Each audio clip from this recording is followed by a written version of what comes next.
So first, I would like to start with welcoming everyone. I can see slowly but steadily a lot of people are joining us. And the main reason that we are doing this webinar is because Accurex have been in the business of medical diagnostics for the last 38 years. Right. And we have realized that the only thing that keeps us above the curve is quality, right? So the importance of quality is what is keeping us here even till this date. And we have Dr. Pooja Singh with us, who is like she's taken this up very seriously in her career, and we thought who better than to impart us with the knowledge of the importance of the proficiency testing in laboratories. Before I hand over it to Dr. Pooja, so I'll just give you all a brief uh, on Accurex. So just hold on while others are also joining. Right. So this is just a little bit about Accurex for anyone who did not know about us. So a little bit about us. We are here to diagnose with confidence for a better world, and our vision is to be in the top three Indian medical industry companies. Employee satisfaction, customer satisfaction, integrity, and innovation are our values. As you're aware, our corporate office is in Mumbai, and we are a little factories. We have 3 factories right outside Mumbai in Maharashtra itself, and all are as per the guidelines of the FDA and Indian ISO. So a little bit about us. So like I said, our secret to success has always been quality, and that's in our name. Quality in diagnostics means accuracy, and accuracy enables the labs to have trust. So Accurex itself means king of accuracy, and we are obviously abiding by this for the last 35 plus years, 38 years now. We have a strong team of 100 plus people, and a little bit about our products. So our reagents are our bread and butter. We are biochemistry reagents. We were the first in India to manufacture biochemistry reagents. They were being imported. So while they were being imported from abroad and from countries like Japan and stuff like that, right, back in the day. And we were the first company to realize that no, the cost of tests should be like everything else that is there in the country. So that time each test was much more expensive. There were not liquid stable tests. They were all powder tests, and we were the first ones to bring that. We also have we also have instruments which are semi-automated and fully automated instruments. We were the first, and we are the first and only Indian company to have a point of care range, a big point of care range. And this point of care is something very new in diagnostics. It's how to test quickly and closer to patients. And there is no Indian company who is in this area. They are all international players. So we're very proud to be in this area. Urine analysis. So Accurex was the first to manufacture urine strips in India. At that time, there was only Bayer, and then Accurex started manufacturing urine strips. So like I mentioned, that we have a clinical chemistry range for reagents, and for instruments, we have hematology, and same for instruments and reagents, and a large point of care space of products also. And obviously, need being during COVID, when the country needed us, we started manufacturing VTM kits, hand sanitizers, masks, and the COVID-19 rapid test kit. So we have a wide range of 200 distributors across India, and we export to more than 15 countries. And we have a good, strong customer proposition with strong customers all around India. So quickly, I would like to now hand over to Dr. Pooja. We are all very excited to have you with us, and give us, we have our internal team also, just to give you some perspective, Dr. Pooja. We have our internal factory team also to learn from you today.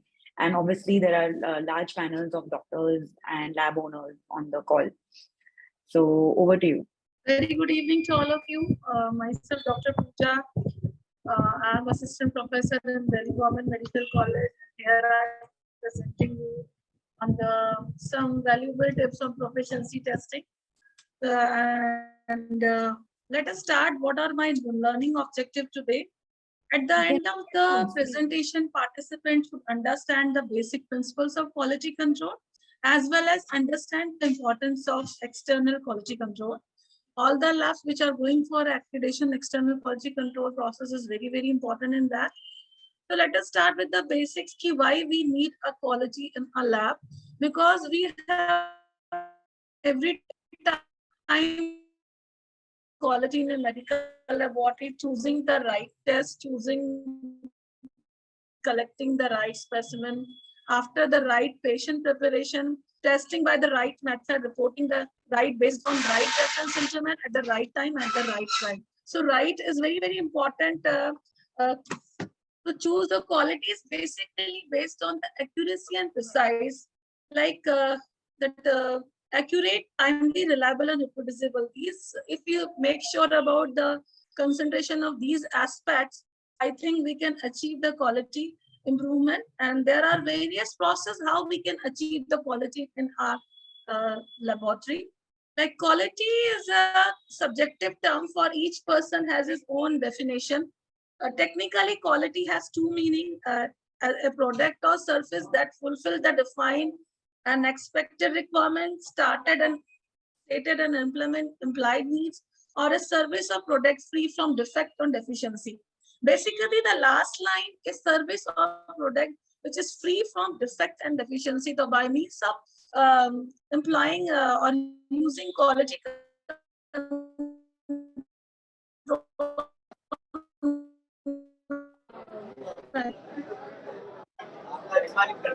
and deficiency medical process. This is overall quality insurance part, and there's a hierarchy in the stages of quality. Quality management, then comes the quality system, quality insurance, and quality control. I think if we maintain all these four in it together, we will achieve the we can able to achieve the better or best quality control and quality insurance in the medical laboratories. Let us see, just to introduce about what is meant by quality control, why it is important. It's one of the most important scientific tool to correct the errors in analytical phase in the clinical laboratory. It is a procedure designed to monitor the routine performance of lab testing process in which to detect possible errors, reduce and correct deficiency before the test results are reported. So it is a type of program which will include in the lab to reduce the errors and to reduce the deficiency, so that we can give a positive result and better result for the customers. For customer perspectives, quality of a good service for the price of the product, and the aim of the quality control is to simply ensure that the results generated by the test are correct. So this is the motive of the quality key. Whatever the test we are generating by the lab, it should be correct in every manner. It is so we have to take care about various stages to achieve this quality. It starts from the pre-analytical to the post-analytical, which I discussed in my latest slides. Next term comes quality insurance. It is a overall program. It is the overall program that ensure the final result reported by the laboratory are correct. And again, it is much concerned with the right test carried out, the right specimen from the right person, and the right result and the right interpretation is delivered to the right person at the right time. So right is an appropriate word for the quality. We cannot compromise in any aspect while dealing with the various tests in a lab. That's why we are going to the quality control level. Check the VIS, or VIS is the variance of index. If it is less than 100, it will be a very good performance. If it is 100 to 150, so good. And more than, if it is up to 200, satisfactory, and more than 200, not acceptable. So two or more occasion of the same analyte check or sanitization process or challenge. So this VIS will indicate about where the bias comes in terms of systemic error or in terms of random error. By means of analyzing this VIS, variance index score, we can analyze where our laboratory stand in terms of bias, where the errors has been come. So this is how the interpretation of the EQUAS we will do. Overall mean BIS, if it is less than 100, it is very good. Results are acceptable in that category. If it is 100 to 150 to 200, need to take care of those parameters which are more than that. And more than 250, you are probably reporting wrong results. You should take care urgent steps to locate the problems and correct them. So this is the interpretation of BIS. Now, sometimes many labs use SDI as an interpretation method. Many of the lab use instead of BIS standard deviation index and Z score. How we will interpret the standard deviation index and Z score?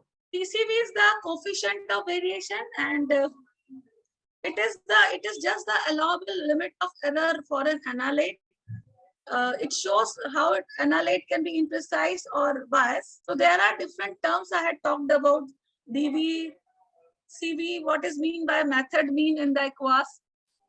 Method mean is the mean obtained from the result of all participating labs following the same method, including the results of outlier, in which we include all the result, whether it is outlier or not.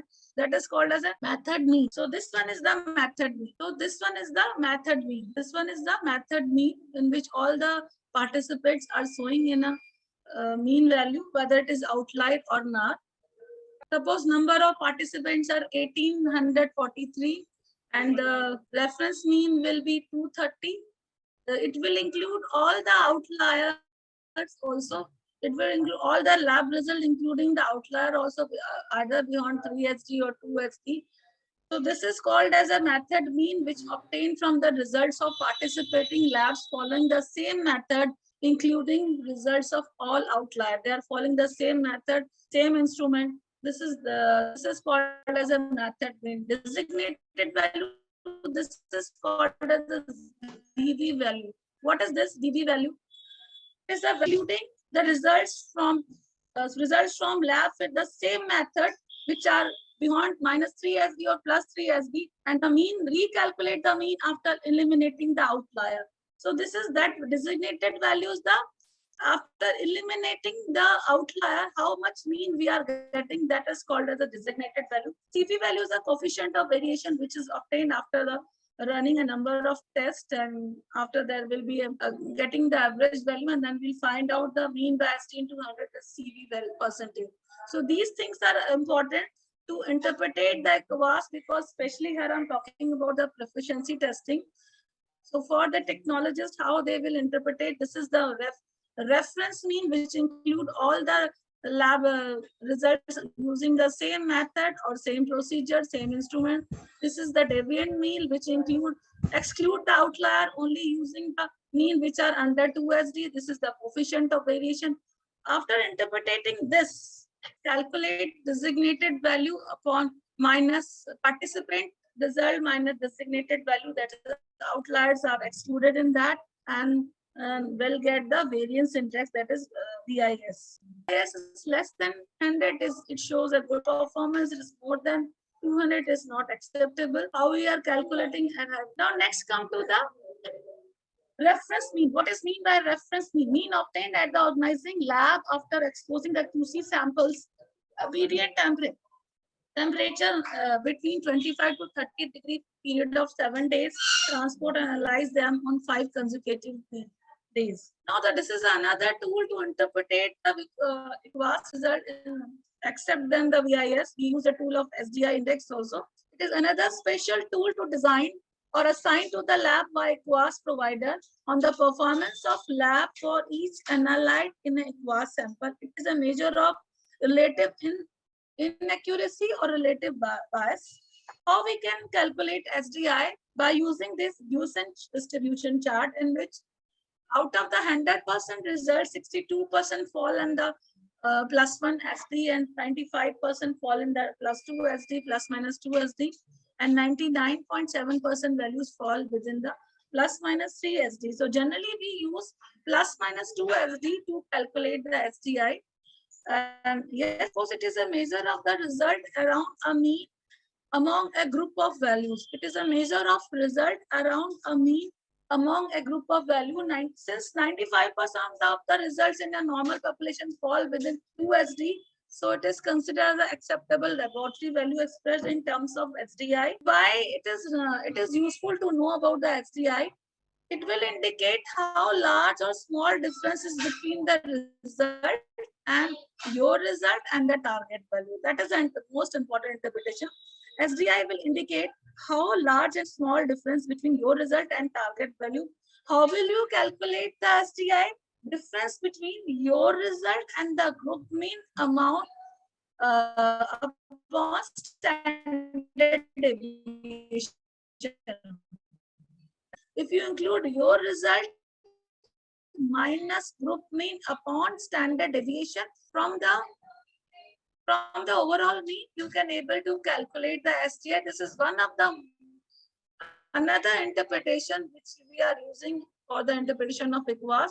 SDI is Z score is slightly same like an SDI, in which same manner we are calculating the Z score like SDI. Actual magnitude of the difference in the units of test may look towards large, small, and SDI basically, for example, if you talk about just example of triglyceride, group mean is about 102 milligram, and SD is 5 milligram, and SDI is 1.2. So how will you calculate the actual quantitative difference? By calculating SDI score with the group SD of triglyceride, like 1.2 into 5, that is 6 milligram is the actual difference. So we can analyze how much is the actual difference, how the difference is too large or too small among the mean value. We are using interpretation of SDI. If SDI is greater than 2, it will be unacceptable. It is less than 1, it deserves as, it can called as a group. If it is less than 1, it is called as performance is satisfactory. Your result is fall within 1 SD. If it is more than 2, then it will take a corrective and preventive action for the systematic error. So this is how we can interpret the vast result. I hope I am able to give my information or my knowledge to share with you how you are calculating the or interpreting the vast results for various means. Especially I have taken the example of CMC value, where how will participate in that, and every month we have to look this one and submit the result and view the summary, and after this we will view the result. This type of graphical expressions can become, it will show where the labs stand.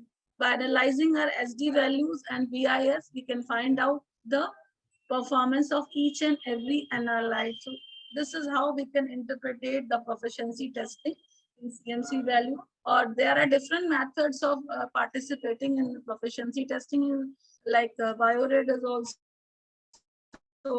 different aims also providing vast results for hematology. So internal and external quality control are very important part of the quality control system, in which we accurately remove the different errors, and we can precise and accurate our lab result based on this performance. And to getting correct, we have to give emphasizes to this one previously. This cycle is very, very important. Getting removing the errors in internal external quality control, we have to pay attention in this area, pre-analytical part, which is the most neglecting part of the laboratory. We have to pay attention in there. Each and every step of the pre-analytical part, the correct result in analytical process. And by this way, we can reduce the morbidity, reduce mortality, we can reduce the economic loss of the lab, improve in our laboratory performance. And the key message of this quality program, why we are participating in quality assurance program, it will allow the laboratory to differentiate between normal variation and error. Quality program monitor accurately accuracy and precision of the laboratory assay, which is most important part of the internal quality control. And the result of patient testing should never be released if the QC results of the test run do not meet the laboratory target value. So thank you all of you. If any questions are there. Thank you so much, Dr. Pooja, for this informative session on how we do manage the laboratory results, quality laboratory results. So anybody has any question, you can please direct your question to Dr. Pooja. Anybody has a question for Dr. Pooja? So, ma'am, this side, Dharman. So, as you suggested, for a laboratory purpose, you can use a this control reagent, control and calibrators to check the proficiency of the test.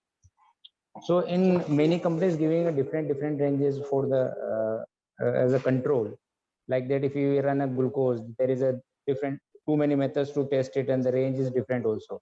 So, how can customer understand what is correct for this reagent? Can you please repeat? Your voice is not so clear. I just have understanding different by use of different method for that same test. How we can interpret it? This is what you're asking. So, ma'am, as you suggested that the laboratory person can use the controls also by the different companies, Yes, like the yes, BioRed, definitely. Rendox, and they are selling the controls to check the test proficiency for that. So, See, in any company you can take the control. It is not a control. We cannot say that ki control is a standardization method. Standardization method for the to correct the bias in a laboratory. It is a standard method who has a known substance present in that, and with the known substance we are comparing our unknown test, unknown sample. So control used as a standard, calibrated used as a standard to verify or validate the instrument. Our system is working well, our personnel is working well, our method is correct or not. It is used to validate our results. It does not mean that either you are using Accurex, Randox or BioRed. It is any one of the sample, any one of the standard which will validate or verify our test result, which will validate our instrument. It can be usable in the laboratory in either method. It is dependent on in your choice which method or which controls you wanted to use. yeah, I agree, ma'am. That's why the question I asked, there is Yes. too many ranges defined in the control range. So Yes. customers many times confuse that what range should be followed. So that is my question. How the customer define it that this range is correct and this range is not correct. See that once we are installing the control, you are asking about the values or which one is correct. Once we will open the kit, in this kit we will get the manufacturer mean, and we will insert that manufacturer mean, and that we'll will feed in the machine Sdi value, manufacturer mean value, and all the things which are given in the kit insert of the control, and will dissolve the control and run the test. But after the this is a manufacturer mean which is provided by the manufacturer or the where we get the control sample. After the running a level of time like 30 days, 90 days, machine will get fixed its own mean, the lab mean. Actually, we will fix that mean for until the lot has not been changed. Then only we'll get the precise result or precise Sdi Index. Some of the labs are using manufacturer mean to run the to plot the LJ chart for, but in a technical way, after some time using 30 points or 90 points, we have to fix lab mean, and then only will plot the LJ chart. I'll get the precise values. Any questions? So, ma'am, again, my question is the same. I understand that we need to standardize the reagent and we need to fix the calibration point timeline for these things. But my question is that sometimes it happens that one like that. I'm just giving an example for BioRed. BioRed giving a too many ranges like that TOD, POD, POP, PAP method, hexokinase method. There's too many ranges are there. So it is up to you which type of method you are using. You have to use that range only. Yeah, but in if the you are same using GOD, POD, then use GOD, POD reference range. Reference means if you are using hexokinase method, then select the hexokinase reference mean method. So it is incorrect, or if you are using a GOD, POD method and select the mean of hexokinase, then you will get inaccurate results. Yeah, sometimes customer confuse in these things. That's why the question is that how to select. No, we have to train and educate. It is the duty of the senior technologists in the lab to educate the person whoever the method come in the kit insert. And whatever the kit you are having, suppose that you are having a glucose can be done by two methods, GOD, POD method, glucose oxidase peroxidase, and hexokinase method. Hexagonal. So what Yeah. kit you are having in your lab, we will use that mean or no. वो तो reference है, so कई सारे methods का बताते हैं, कई सारे methods का देते हैं, हर एक के पास अलग अलग तरह की machine होती है, अलग अलग तरह की kits होती, so they have to give a wide range of methods so that every person can utilize it. जरूरी नहीं है कि हर लैब के पास COD POD वाली किट हो, जरूरी नहीं है हर लैब के पास hexokinase वाली. Whatever the selective method you have, selective kit you have to choose that manufacturer. Agreement. Now I'm able to clear. Yeah, ma'am. Thank you. Any more question anyone has? So, ma'am, I have a question for you. Ma'am, yes.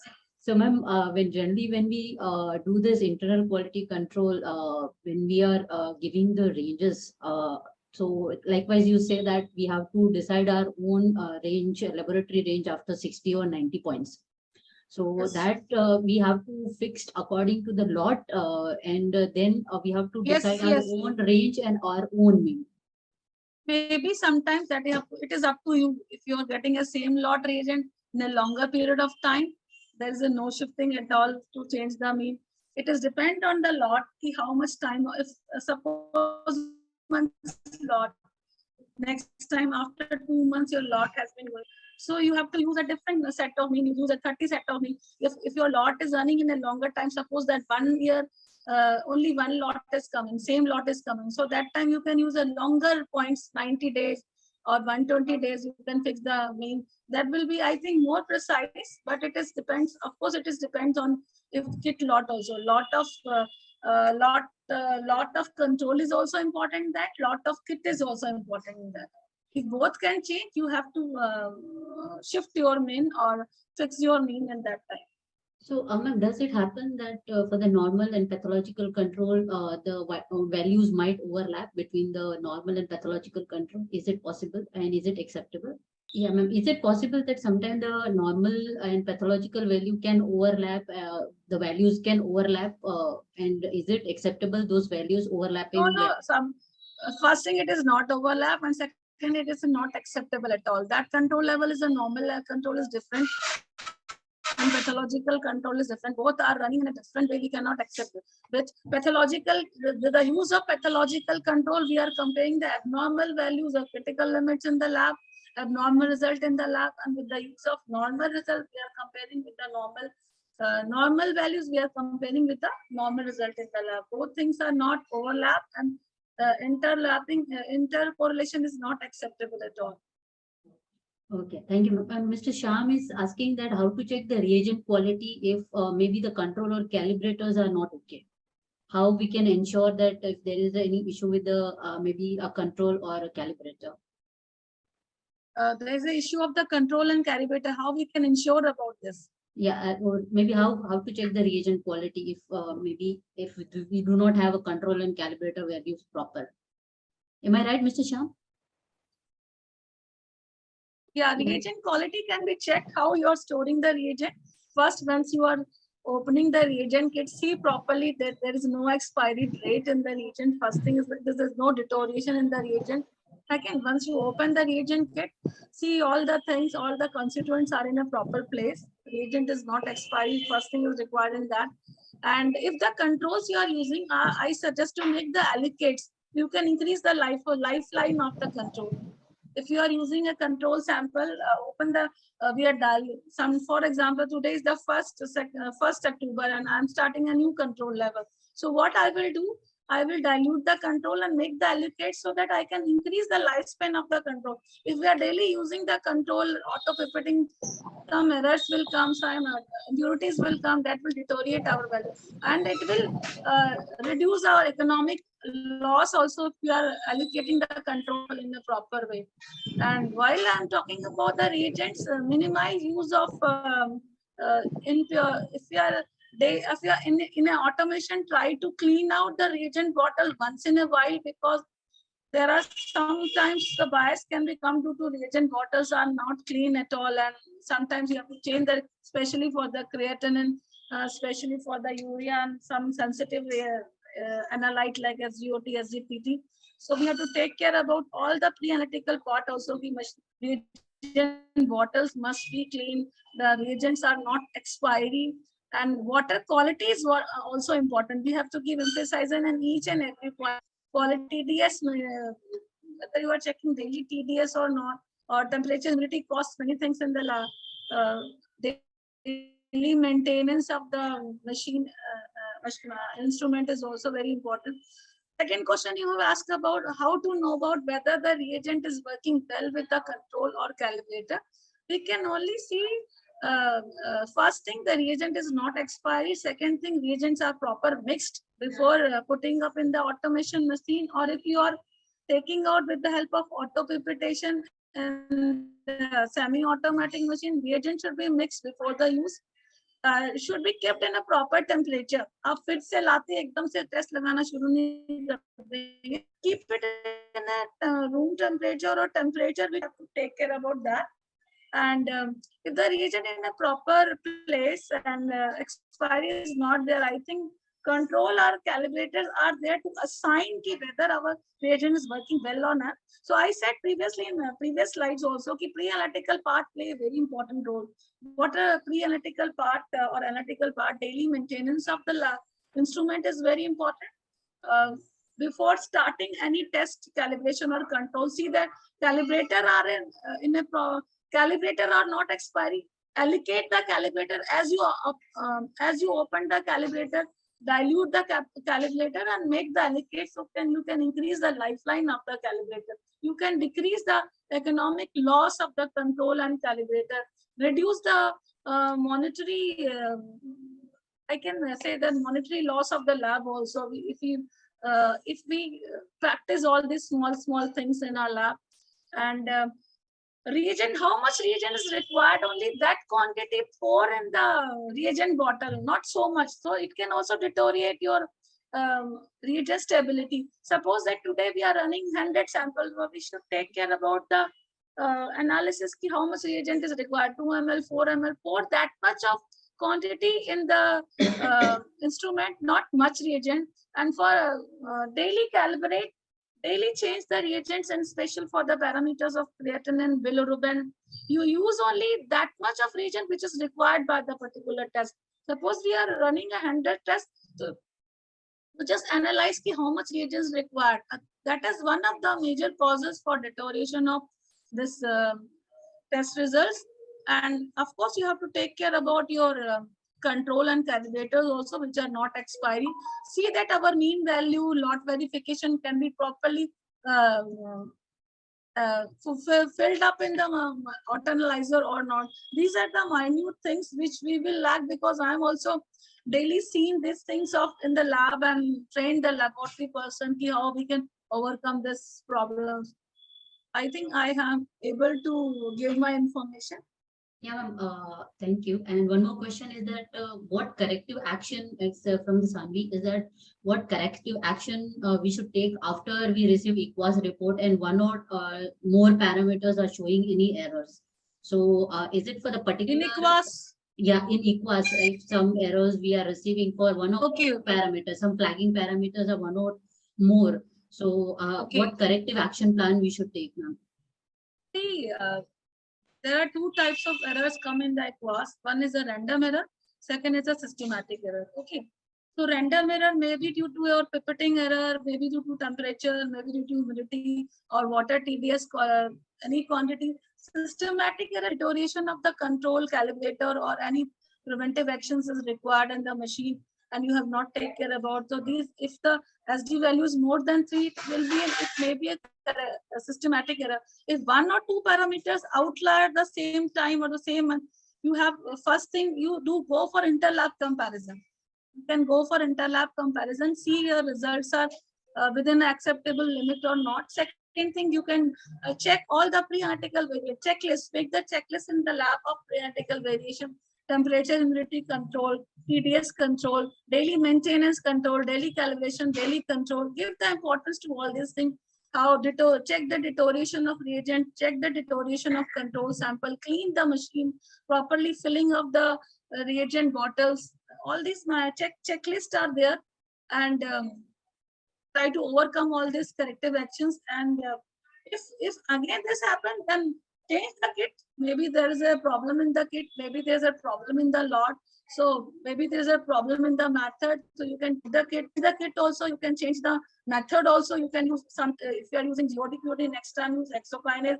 See the aqueous performance, which method you have selected in aqueous participant, which instrument you have selected. Sometimes you are doing everything is right, but in aqueous once interpretation or filling up the form, you have chosen a wrong instrument. You are using an Accurex instrument, and there you have chosen a biored instrument. That will be a major problem. So use the appropriate instrument which you are using in the lab, as well as the appropriate method.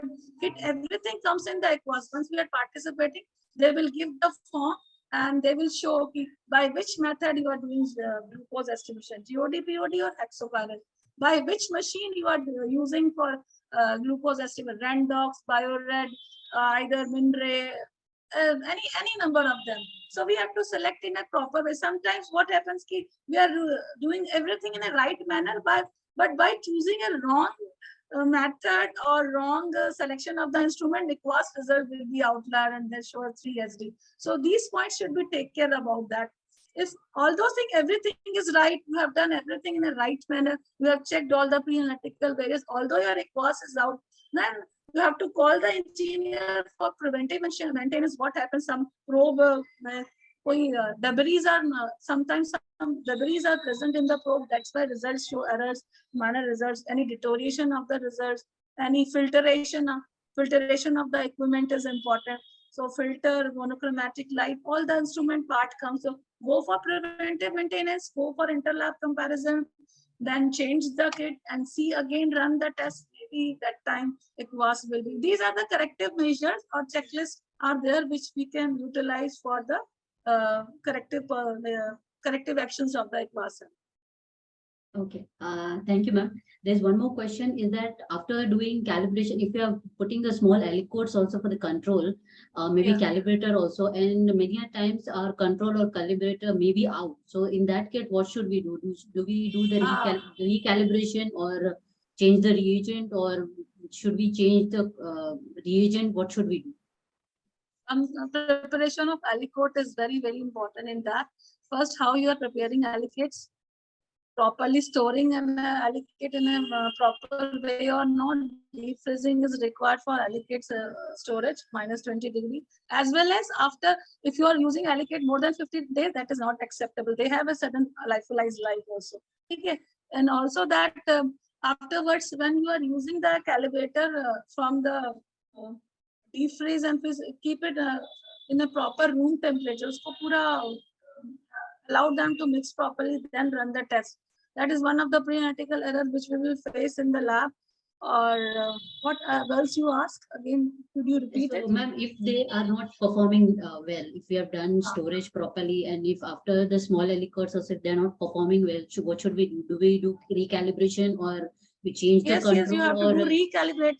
You have to do recalibration and see all the pre-analytical errors, where the errors are coming out. See daily maintenance is done or not, weekly maintenance done or not, anything, any troubleshooting condition required in the instrument end or in the performance end. You know, competent person should run the test to have a knowledge about all these things. All these things will be included in the lab performance. Thank you so much, ma'am. I must say, ma'am, it's a very informative topic you took, and I really hope that everybody will implement the advice given by you in the day-to-day laboratory work. Thank you so much, and I really appreciate your effort that in short notice also you have given the webinar. So thank you everyone for the wonderful session. Thank you everyone for joining us. Thank you, Accurex, for accepting me for this webinar. Thank you, ma'am. I think I'm able to deliver whatever the knowledge we have in our lab, or we shared the working of structure in the lab, and I hope I can able to give the knowledge about how to go for the aqueous and how to participate, how to interpret about what is the use of external proficiency control test. Thank you for that. Thank you so much. Thank you, ma'am. And thank you everyone for joining us. Thank you.